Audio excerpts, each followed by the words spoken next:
Moving on to the big national story, the ICE raids, you just mentioned them.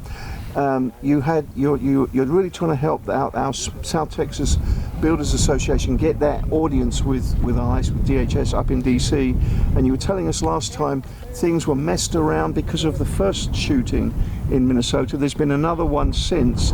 Does that mean it's going to be delayed further, that you're just not going to be able to connect them to the right people? Yeah, no, we will get that done. But every time, there's been unfortunately some, some of the shootings where people have died. So they postponed that, and we are going to continue. We need to have this meeting because, we need to be on the same page. Look, we passed an appropriation bill. There's a lot of misinformation. They said we put more money for ICE. It does not do that. It actually levels funds ICE, takes about $115 million away from ERO, the enforcement removal part of ICE. The rest of ICE, we funded the rest of ICE in a good amount, and that is HSI, which is the ones that go after child exploitation, human smuggling, human trafficking, drugs. We need those officers to go and get the bad people off the streets. But we also put some language to control, and I'll use the word you put some rail guards on ICE. I don't recognize some of these actions or these tactics that ICE is taking right now, and we need to make some changes. But I'll start off with this. ICE has a use of force policy. One of the main parts of that use of force is that the ICE officers and DHS, all of them, are supposed to, quote, respect human life and the communities that they serve. That's their guiding line. They need to follow that guiding line and the policies that they have and when they're supposed to use force. It's all there. But the other thing that's important also is they wanted to get rid of the civil rights and civil liberties offices. We put $10 million and say, you're not going to close that office. We put money there for cameras, about $20 million for cameras, so the ICE officers can use cameras. We also put money there for de-escalation training, and we wanted to do more because there's some things that ICE is doing that we need to continue working on. For example, in the past, to be an ICE agent, you would get from 4 to 6 months of training. Now, this new administration has changed it where if you got no law enforcement training, it goes down to 47 or 42 days, depending if you know Spanish. If you know Spanish, it'll be, let's say, 42 days. And if you have a law enforcement background, let's say you're a local police, it goes down to 2 weeks. I emphasize 2 weeks online. Come on. We got to go back the way we used to train people. We need to talk about the mask. We got to talk about identification. We got to talk about, things that they used to do. It's basically already in their use of force policy that I'd certainly be happy to share with you. So, like everyone else, we've been following the national story and all the coverage. There was one particular reel I saw the other day from Senator Chris Murphy. He was in an immigration court in San Antonio, and he was saying that these people coming along to try to get asylum, they were going through the correct process, but as they were leaving the building, they were being picked up by ICE. He said that's unlawful. DHS shouldn't be doing that. That's completely unconstitutional. Oh, I agree with them. Look, people, the ones that are trying to do it by the rules, should be allowed to follow the rules. But when you go into a immigration court, or should I say when they're walking out, those folks are trying to follow it. Now, if there's a final deportation because the judge said final deportation order, and there's 1.5, 1.7 million final deportation orders, go after them.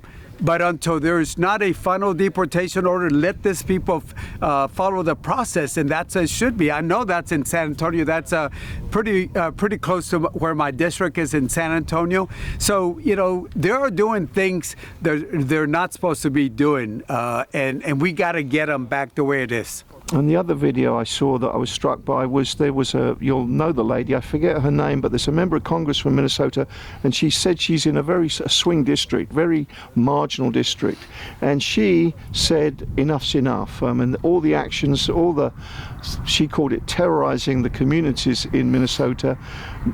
She has now joined those in your party, she was a Democrat, saying we must defund ICE. We must not give them any more money because of everything that's been happening. You've always said no. I support. I don't support defunding ICE. I don't think that's a right approach.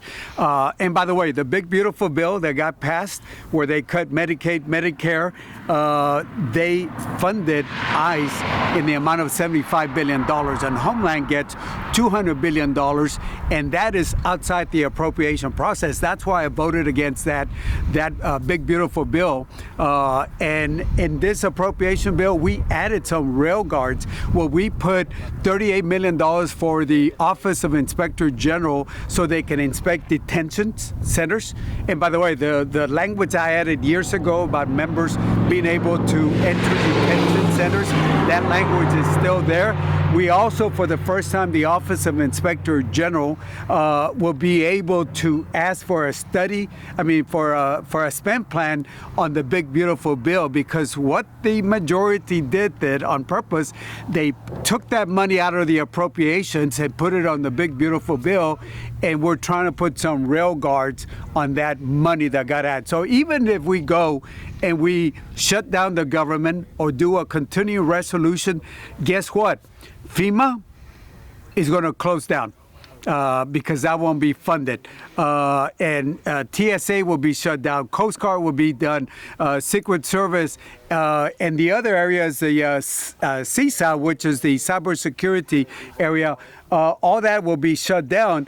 But ICE continues because of the big beautiful bill. We're trying to put some rail guards on this, and we did put some language. Now, can we do more? Absolutely. I wanted a lot more. Let me give you a couple.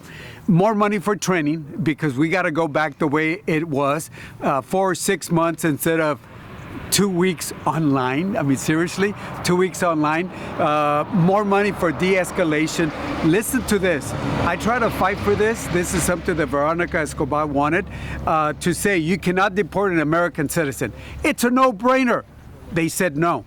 It's a no-brainer. They said no. So there are things that we need to do to put rail guards and oversight, and just for them to follow their own policy, where their mission is respect for human life and respect for the communities that they serve. That's their guiding part of the use of force that they need to follow. What confidence do you have that the administration will listen to Congress and respect the demarcation between what Congress's role and the White House's role? What if he ignores everything you've done in that bill? Two things. First of all, some of that is long. I mean, if we get it done, number one. Number two, they have to see that the American public is saying enough is enough. Enough is enough. They have to be seeing this. And then the other thing that they have to look at is, look, we're going to win the House. And right now I'm the ranking member, the top Democrat. We win the House. I become the chairman of Homeland Appropriations. First time we've had somebody from the border to be chairman of the Homeland Appropriations, and we certainly want to make sure that we put, more rail guard where ICE goes back to the way it was. This is not the men and women that I know from ICE, and we got to make some changes on that. And I'll say this: Border Patrol. They're using Border Patrol to do urban and interior enforcement. Without due respect, when we funded money for 22,000 new Border Patrol, well, not real, but top line Border Patrol, they're supposed to be at the border, not doing interior urban. That's not their training. We got to get them back to do Border Patrol. I support Border Patrol, and they know that they'd rather be doing border patrol where they've been trained to be than to do urban. And we saw this last shooting. I think it was a border patrol agent. And I don't think, look, I think at the end of the day, you got people that serve ICE and border patrol. They have to be thinking, is this the right thing to do? Is this the way we used to do things? I don't think so. I really don't think so. Those were all the questions I had. Henry, anything else you want to add? Thank you so much, old chap. Good job.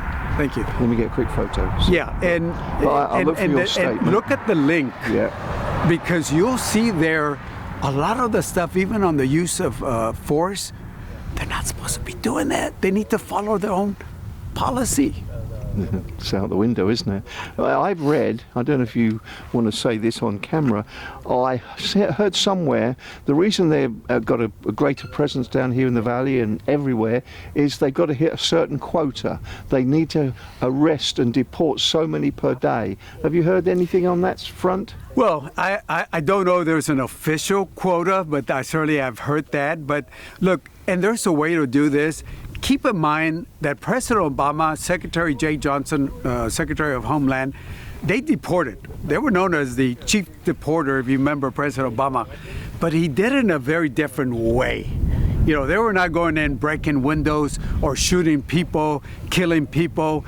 They deported the worst of the worst. In fact, I remember in appropriations, we put language there with a priority list that said, you're going to go after criminals, you're going to go after people that are risk to the national security, and you're going to go after people that have final deportation. We had language there for priorities.